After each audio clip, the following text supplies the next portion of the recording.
Bonjour, je vais vous faire une petite expérience ce matin avec un relais un peu particulier. Donc, je vais vous montrer le dessin. Donc, je vais faire un relais à l'image de fer. Dans le fond, qu'est-ce que je vais faire? C'est que on va avoir une batterie de 4,5 volts. Et ici, vous avez une bobine qui va être faite maison, avec un bouton poussoir, une résistance de 10 ohms, dans le but d'actionner un relais, mais au lieu d'avoir des lames, on va avoir un tube avec de l'image de fer. Deux électrodes, un de chaque côté. Puis dans le centre, on va avoir de l'image de fer, de la poussière de fer, sur une distance d'à peu près 3 à 4 mm.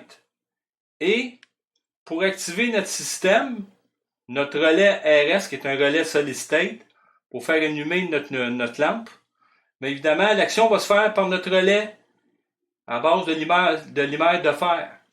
Donc l'idée, c'est simple, c'est que lorsque je vais peser sur le bouton, je vais générer une impulsion électromagnétique. Cette impulsion-là va être détectée par l'allumage de fer.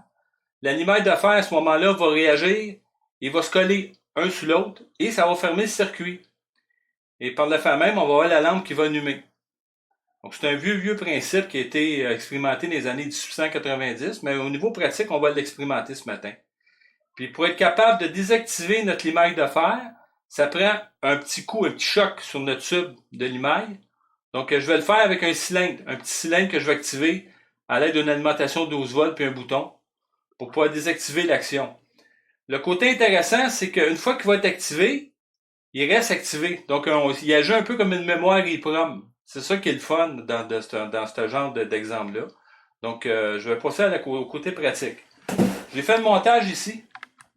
Donc, vous voyez, dans le centre, j'ai une bobine. C'est une bobine qui a été faite tout simplement avec du fil de gauge numéro 22. Vous voyez, c'est la forme d'un tore, d'un beigne. Une simple bobine comme ça, dans le centre.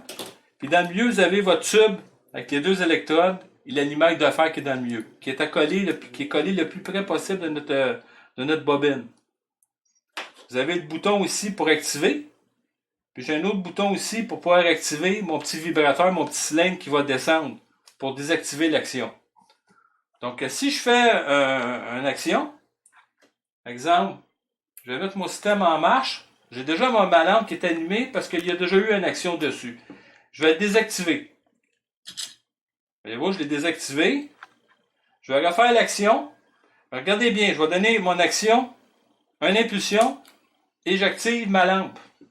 Le côté intéressant, c'est que maintenant, l'information est mémorisée grâce à notre tube de l'image de fer. Si je ferme l'alimentation, la lampe s'éteint, mais quand je vais la rallumer, l'information est restée intacte. Donc, c'est une genre de mémoire EEPROM qui est intéressant à comprendre là-dedans dans cet exemple.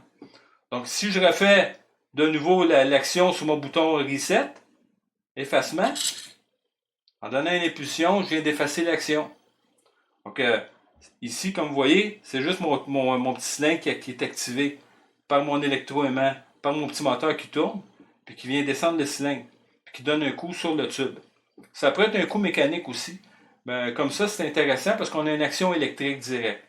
Donc, je l'essaye de nouveau. Voyez-vous, à tous les coups, ça fonctionne. La petite arc électrique qui est donnée par mon bouton poussoir à travers de ma bobine, c'est assez pour activer le tube. On sait que ce genre d'expérience-là a été expérimenté dans les années 1890, dans le but de s'en servir comme récepteur en télécommunication d'un premier système de télécom. Je ne rentrerai pas dans les détails. Si vous êtes intéressé, allez lire là-dessus. Vous allez vous rendre compte qu'il y a un nommé Bradley qui faisait des expériences avec des tubes de l'image de fer. Donc, je vous laisse là-dessus en vous disant à la prochaine. Merci.